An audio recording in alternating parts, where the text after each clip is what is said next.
అలాగే ఇప్పుడు 40 సంవత్సరాలుగా చంద్రబాబు గారు రాజకీయాల్లో ఉన్నారు. ఎన్నో విజయాలు చూశారు, ఎన్నో అపజయాలు చూశారు. అయితే ఇంత చేసి ఆయన ఒక్క జగన్ మీద ఆపోజిట్గా సింగిల్గా రావడానికి ఎందుకు తరబడుతున్నారు? ఏంటంటే అర్థం కాలేదు. ఆయన సింగిల్గా రావడానికి ఎందుకు ఆలోచిస్తున్నారు జగన్ మీద? ఎవరు చంద్రబాబు గారు.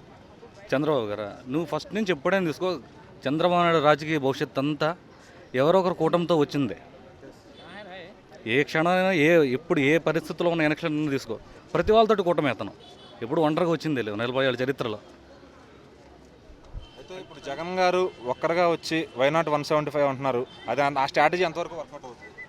వైనాట్ 175 అతను కాన్ఫిడెన్స్ వ్యక్తపరుస్తున్నాడు అంతే. ప్రజల్లో అంత కాన్ఫిడెన్స్ ఉంది కాబట్టి అతను కూడా చేశానన్న ఉద్దేశం ఉంది కాబట్టి ఆయన ఖచ్చితంగా.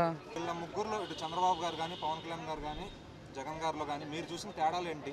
వై జగన్ బెటర్ మీకు అసలు? జగన్ బెటర్ అంటే సంక్షేమ దశగా బాగా ముందుకెళ్ళాడు ఆయన. సో చాలా చిన్న అదే